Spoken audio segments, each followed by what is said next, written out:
Secular সেজে জাহান্নামের কুকুর হওয়ার থেকে দুনিয়ার জমিনে মরে যাওয়া অনেক ভালো হবে। কেননা মৃত্যু তো একদিন একদিন হবে, আজ নয় কাল চলে যেতে হবে।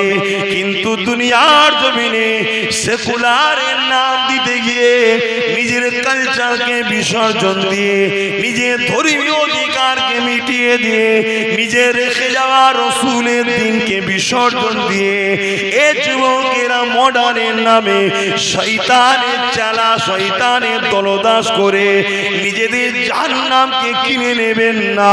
এটাই আমি আপনাদেরকে বোঝাতে চাই।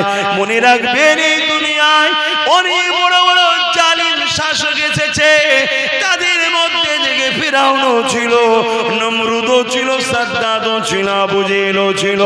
সেই সময়ও কিছু কোয়ালিটির মানুষ ছিল যারা শাসককে খুশি করার জন্য ইসলামের দাবিদার হওয়ার পরও তারা তখন কিন্তু মডার্নের নামে কোন রকম ভাবে চলে বেড়াতো। ধর্মীয় লালসা নীতি রীতি নিয়ে তাদের কোনো চিন্তা ছিল না। এই যুবকেরা, তরুণেরা, বাপেরা তারা মনে করত ফিরআউন যদি আমাদেরকে অপছন্দ করে তাহলে তারা আমাদেরকে মেরে ফেলতে পারে। কিন্তু মনে রাখবেন, এমন একটা দিন আসলো যে ফিরআউনকে খুশি করে বেঁচে থাকার আশা তারা করেছিল, সেই ফিরআউনকে আল্লাহ নিষ্মিন এমন করে নীল নদে চুবিয়ে চুবিয়ে মেরে শেষ করে দিয়েছে। আজও মিশরের গ্রামীণে সেই ফিরআউনের লাশকে রাখা আছে, যাতে করে দুনিয়া দেখে এটা শিক্ষা পায় আল্লাহর বিরোধী এই শয়তানের সঙ্গে আল্লাহ কি বিচার করেছে। সে যদি অত বড় রাজা হওয়ার পরও তার সঙ্গে আল্লাহ বিচার করতে পারে, তাহলে তুমি আমি চুনোপুটি আল্লাহ থেকে দূরে গিয়ে দুনিয়ার আজকের ফিরআউনের চালাদের খুশির জন্য সময় ব্যয় করে মনে রাখবেন আল্লাহ ছাড় দিয়েছে, কিন্তু তোমাকে একদিন অবশ্যই ধরবে। সেই দিনে তোমার নাজাত পাবার কোনো রাস্তা হবে না। তাই বলে দিয়ে যান, সময় এখনো আছে, তওবা বেশি বেশি করো। তোমার আমার জন্য নাজাতের একটাই রাস্তা, ওই রাস্তা হলো মুহাম্মদ রাসূলের মডেল। আরো জোরে বলুন সুবহান। দেখুন, আমার কাজ তো তোমাদের কাছে খবর থেকে পৌঁছে দেওয়া। নেবেন কি নেবেন না সবটা আপনাদের ব্যাপার। কি বলেন ইমাম সাহেব? সেটা আপনাদের ব্যাপার। আমি কোন দোকান খুলে বসে নাই যে আমার মাল বিক্রি না হলে লস হয়ে যাবে বা খারাপ হয়ে যাবে। না না না, আমি আপনার কাছে আমার রসুলের বাণীটা পৌঁছে দিতে এসেছি, তার জন্যই তো এনেছেন নাকি আপনারা? এবার নিলে আপনি কামিয়াবি, না নিলে আপনি কামিয়াবি নয়। জবাব আমি লব না, জবাব তো আল্লাহ নেবে। কিন্তু ভাবো, মানুষ মাত্র ভুল হয়, ভুলেরও একটু কোয়ালিটি আছে। হালকা বয়সে একটু প্যান্ট শার্ট পরেছে, ঠিক আছে, হালকা বয়সে একটু ভুল হচ্ছে, এ কোয়ালিটি আলাদা। কিন্তু আজ তুমি আমি নিজের মূল্যবান দামি সম্পদটা সারা জীবন জালিমদের পিছনে খরচ করে বেড়ালাম। আজকে বেরিয়ে বেরিয়ে বেরিয়ে জালিমরা ওপরে ওপরে মারপিট করে, ভেতরে ভেতরে সব সেটিং আছে, এমন একটা জায়গায় আমাদেরকে পৌঁছে দিয়েছে যে আজকে আমার আল্লাহর ঘরকে ঢেকে রাখতে হচ্ছে।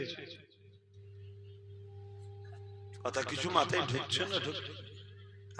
এই দ্বন্দ্বের দোষী কারা? আমরা দোষী।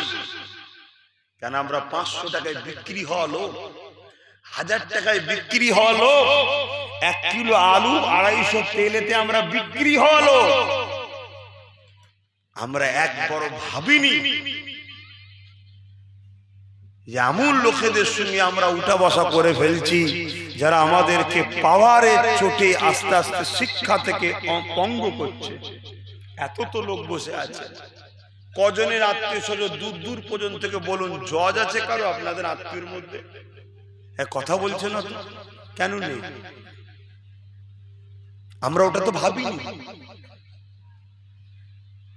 আমরা তো ভাবিনি, আমাদেরকে ভেবিয়েছি কি এলে 1000 টাকা রাখ খাবি, এলে 2 কিলো তেল কিনবি যা, এলে 250 পেঁয়াজ নিয়ে যা। একবারও ভাবিনি আমার ছেলেটা পড়ে কি করে আগামী দিন জজ হবে, জজ হলে দেশের উপকারে লাগবে, আমাদের উপরে কেউ জুলুম করলে সে আইনের কলম চালাবে। ভেবেছে? কষ্ট হচ্ছে, অসুবিধা হচ্ছে, তাহলে বলুন দোয়া করতে। বেকার গরমের সময় ফালতু আর বেকার বকেও কি লাভ, আর আপনাদের শুনেই বা কি লাভ, কেন যা হবার হয়ে গেছে। এবারে প্যাকিং হওয়ার পালা। প্যাকিং বোঝো তো নাকি? প্যাকিং বোঝো না? ফেসবুক চালাও, ইউটিউব চালাও, ও দেখলে না প্যালেস্টাইনে শুধু প্যাকিং হয়ে পড়ে আছে, প্যাকিং আর প্যাকিং। এখন তোমাদের পালা এবার আসছে।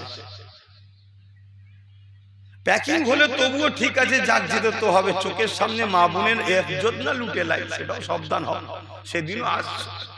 তখন বুঝবে যে কি হয়েছিল আর কি করলাম। এতগুলো লোক বসে আছো, বলো তোমাদের তোমাদের বন্ধু আত্মীয় কুটুম দূর দূরান্ত পর্যন্ত কারো একজনের পরিবারের কেউ আইপিএস অফিসার আছে?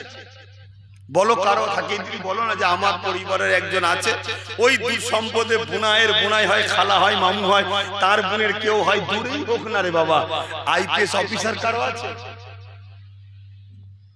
কপাল ফাটা, শুধু ভিক্ষা নিয়েছে, খেয়েছে, আর নিজের ভাইয়ের মাথায় বাঁশ মেরেছে, এই করেছে।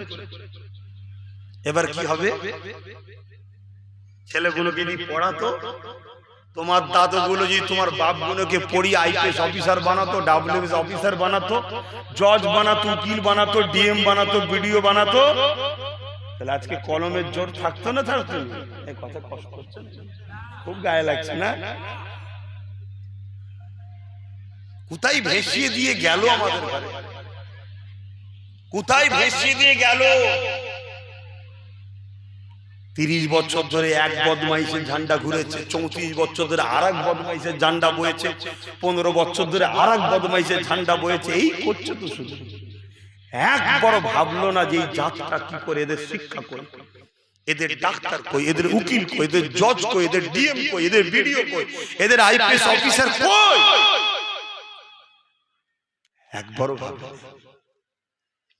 আর যখন আজকে কেউ নতুন করে ভাবছে, পাড়ায় পাড়ায় পাড়ায় পাড়ায় আবার একদল হারামখোর, সুদখোর, গেঁজাখোর, মাতালখোর বেরিয়েছে, শুধু কানে কানে যে বলছে আব্বাস সিদ্দিকীটাকে কেন নিয়ে এসেছিস, ওই সব করা কি দরকার, এসব করা কি দরকার, হুজুরি সব করবে কেন, বলছে না? বলে